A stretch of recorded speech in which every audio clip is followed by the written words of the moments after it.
ñu ngi ko tuddee mur de fer daal di nañ ko lancé ginnaaw nag bu ñu amalee trêve ca bande de Gaza te xeex bi nga xam ne moo doxoon ci diggante Israël ak Hamas démb dee ci bésub alarba bi ville bu ñuy wax Jenin nekk ca Cisjordanie occupé daal di nañ ko song sokki fa nag ay tiir ñu dëgg nag ay explosion yu bëri ca fa nga xam ne mooy bërëb boobee ci li jëm nag ci wàllub diplomatie ki nga xam ne nag mooy chef de la diplomatie bu réewum Amérique bu bees bi di Marco Rubio daal dina nag xamle ne daal Israël jëm ci taxawaayam ca Moyen-Orient loolu de la xamle ginnaaw bu mu woowee ki nga xam ne mooy premier ministre bu réewum Israël di Benyamin Netanyahu daal di jokkoo ak moom ci téléphone ñu fàttale nag ñaari ndaw ku nekk ñaar fukk ak juróom jàpp fanweeri at dëkk ca ville bu ñuy wax Kabatia ca Jenin daal dinañ leen faat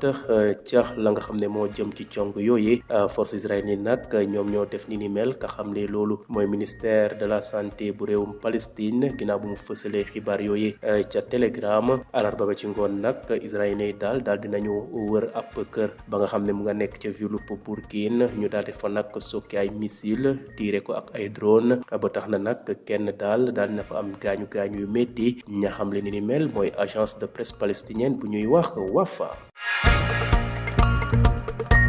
des ba léegi ca Moyen-Orient ñi nga xam ne nag ñoo doon dawal bateau bi ñuy wax Galaxy Leader te mu nekk bateau boo xam ne outil ya nga xam ne ñoo nekk ca Yémen ñoo ko tegoon loxo ci jamono yi nga xam ne Israël tàmbale woon na xeex bi ak waa Hamas ca bande de Gaza ñooñee nga xam ne nag dañ leen a jàppoon toj nañ leen bàyyi démb ci bésub alarba bi yemoon ak ñaar fukki fan ci weeru janvier capitaine bi bàyyi nañ ko bàyyiwaat adjoint am ki nga xam ne doomu Bulgarie la ak fukk ak ñaar ci doomu Philippines bokkoon ci ak ay ukrainien ak ay mexicain ñu daal di leen yëpp nag ci avion ci aéroport international bu Sana ñu daal di leen nag yóbbu leen fañ leen di delloo ña xam leen ni mel nag mooy chaîne télé bi ñuy wax Al Masira te outil yéménite yi nag daal di ko moom. jeexalee xibaaru bitim réew yi ca fa nga xam ne mooy région des Grands Lacs ay xeex yu métti de moo dox ci diggante armée congolaise ak rebelle yi nga xam ne ñoo bokk ci mouvement M23 ca bëj gànnaaru république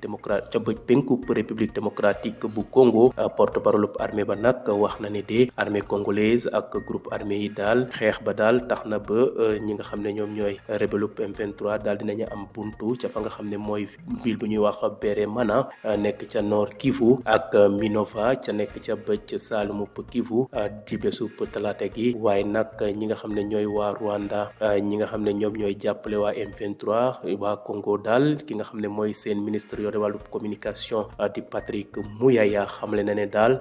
faw daal li ñuy wax option de guerre maanaam taxaw ngir xeex ak ñi nga xam ne ñooy waa Rwanda jot na ndax la ko waral daal ñoom ñooy ruux ñi nga xam ne ñoom ñooy rebelle yooyu ba ñu bëgg a nërmeel li nga xam ne moom mooy jàmm ja nga xam ne moo am ca RDC ba tax na nag jàmmarloo ak Rwanda daal wareef la loolu de la kii di Patrick Muyaya nekk ministre de la communication et des médias bu République démocratique du Congo daal di xamle. Troisième jour de l'opération israélienne Mur de fer lancée juste après le début de la trêve à Gaza entre Israël et le Hamas. Hier, la ville de Jenin en Cisjordanie occupée était prise sous les tirs nourris et les explosions. Sur le plan diplomatique, le nouveau chef de la diplomatie américaine Marco Rubio a promis un soutien inébranlable à Israël lors d'un appel téléphonique avec le premier ministre israélien Benjamin Netanyahu, a rappelé que deux jeunes de 25 et 30 ans originaires de Kabitaya ont été tués dans la ville de Bourkine à l'ouest de Jenin en Cisjordanie par les forces armées israéliennes, rapporte le ministère de la Santé palestinien sur Telegram. Hier mercredi soir, les forces d'occupation ont encerclé une maison à Bourkine puis ont lancé plusieurs missiles à partir d'un drone et des obus contre la maison, a précisé l'agence de presse palestinienne Wafa qui fait aussi état d'un blessé.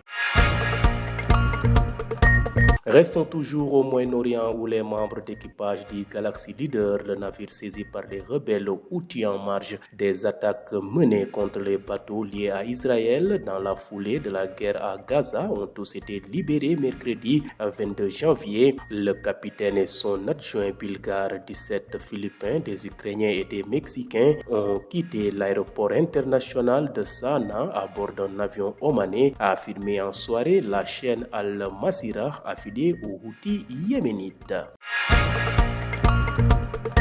Bouclons ce rapide survol de l'actualité internationale dans la région des Grands Lacs où de violents affrontements opposent les forces armées congolaises et le groupe rebelle du M23 dans l'est de la République démocratique du Congo. Selon le porte-parole de l'armée congolaise, le groupe armé a fait une percée sur Baweremana au nord Kivu et Minova au sud Kivu hier mardi. Avec le voisin rwandais, l'option de la guerre est une option qui est envisagée et nous y sommes déjà d'ailleurs, a déclaré Patrick Muyaya, ministre de la Communication et des Médias de la République démocratique du Congo.